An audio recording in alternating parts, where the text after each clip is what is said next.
Assalamualaikum warahmatullahi wabarakatuh. Perkenalkan, nama saya Bunga Widya Paramita, nomor absen 9 dari kelas 10 MIPA 5. Struktur atom. Apa atom itu? Atom merupakan partikel terkecil yang ada di dunia, atau suatu satuan dasar materi yang terdiri atas inti atom serta awan elektron bermuatan negatif yang mengelilinginya. Partikel penyusun atom. Atom terbentuk dari 3 jenis partikel penyusun, yaitu elektron, partikel bermuatan negatif, proton, partikel bermuatan positif, dan neutron, partikel tak bermuatan. Penemu proton. Pada tahun 1886, Eugen Goldstein melakukan percobaan dengan tabung sinar katode yang telah dimodifikasi, yaitu memberi lubang di tengah keping katode. Elektron-elektron dalam tabung yang bergerak dari katode menuju anode bertubuhkan dengan atom-atom atau molekul-molekul gas. Atom atau molekul itu melepas elektron dan kembali menjadi bermuatan positif. Partikel positif ini tertarik ke arah katode dan sebagian lolos melalui lubang pada katode tersebut menjadi sinar anode. Penemu neutron.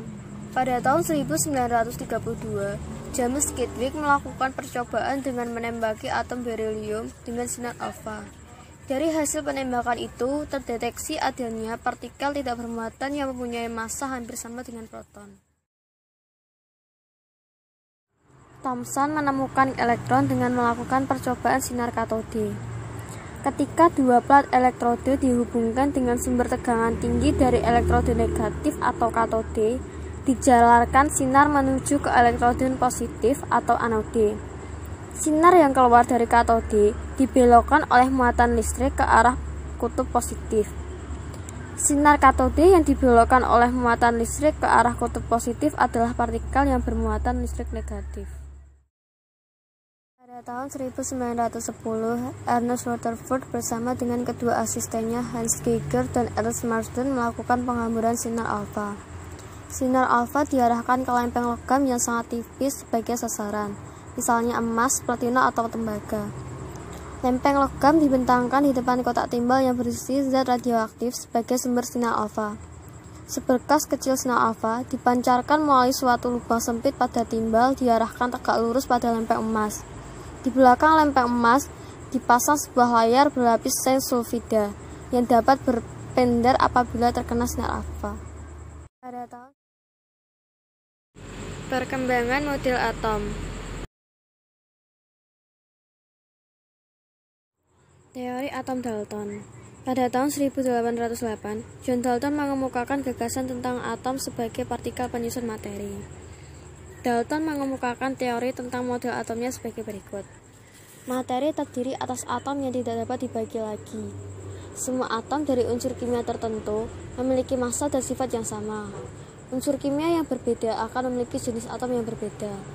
Selama reaksi kimia, atom-atom hanya dapat bergabung dan dipecah menjadi atom-atom yang terpisah. Tetapi atom tidak dapat dihancurkan dan tidak dapat diubah selama reaksi kimia tersebut. Suatu senyawa terbentuk dari unsur-unsurnya melalui penggabungan atom tidak sejenis dengan perbandingan yang sederhana. Teori atom Thomson. Thomson mengemukakan teori atom setelah ia menemukan elektron. Teori atom Thomson merupakan penyempurnaan dari teori atom Dalton. Thomson mengemukakan bahwa dalam atom terdapat elektron-elektron yang tersebar secara merata dalam bola bermuatan positif. Teori atom Rutherford. Rutherford menemukan bukti bahwa dalam atom terdapat inti atom, menggambarkan atom terdiri atas inti yang bermuatan positif dan berada pada pusat atom. Elektron bergerak melintasi inti seperti halnya planet-planet mengitari matahari. Teori atom Niels Bohr. Atom terdiri atas inti yang bermuatan positif dan di sekitarnya beredar elektron bermuatan negatif. Dalam atom, elektron beredar mengelilingi inti atom pada orbit tertentu yang dikenal sebagai keadaan gerakan stasioner. Sepanjang elektron berada dalam lintas stasioner, energi akan konstan, sehingga tidak ada cahaya yang dipancarkan atau diserap. Elektron hanya dapat berpindah dari lintas yang lebih rendah ke lintas yang lebih tinggi jika menyerap energi.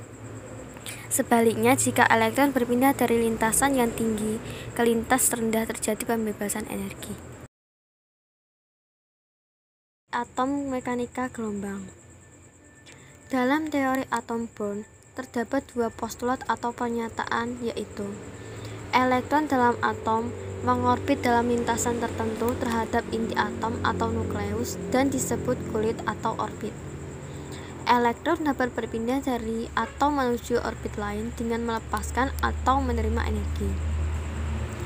Adanya kelemahan teori Bohr sepertinya tidak bisa menjelaskan spektrum atom besar. Mendasari penyempurnaan dalam teori atom mekanika gelombang, yaitu 1. Dualisme sifat elektron sebagai partikel dan gelombang sesuai dengan hipotesa de Broglie yang dicetuskan pada tahun 1924 oleh ilmuwan Prancis Louis de Broglie. Ketidakpastian posisi elektron sesuai prinsip ketidakpastian Heisenberg yang dikemukakan pada tahun 1927 oleh fisikawan Jerman Boris Heisenberg. 3. Adanya subkulit dalam elektron. Dalam teori atom mekanika gelombang terdapat subkulit lagi yang membagi kulit atom, yaitu subkulit S, P, D, dan seterusnya. Konfigurasi elektron. Konfigurasi elektron menggambarkan penyebaran atau susunan elektron dalam atom. Pengisian elektron pada kulit-kulit atom memenuhi aturan tertentu, yaitu jumlah maksimum elektron pada suatu kulit memenuhi rumus 2n kuadrat dengan n sama dengan nomor kulit. Elektron valensi. Elektron valensi yaitu elektron pada kulit terluar yang bisa dipakai untuk membentuk ikatan kimia.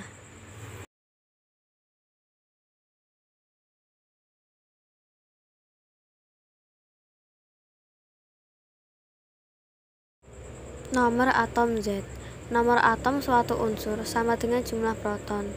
Untuk atom netral, jumlah proton sama dengan jumlah elektron. Contoh, atom oksigen bernomor atom 8, jadi memiliki 8 elektron dan 8 proton. Nomor massa A. Nomor massa adalah jumlah nukleon yang ada di dalam inti atom. Contoh, atom natrium terdiri atas 11 proton dan 12 neutron. Jadi, nomor massa atom natrium sama dengan 11 tambah 12 sama dengan 23. Lambang unsur X. Susunan suatu unsur netral bisa dinyatakan dengan lambang seperti digambar, dengan X sebagai lambang unsur atau notasi unsur, Z sebagai nomor atom atau jumlah proton dalam inti atau jumlah elektron yang mengelilingi inti, A sebagai nomor massa atau jumlah proton ditambah jumlah neutron, dan N sebagai neutron.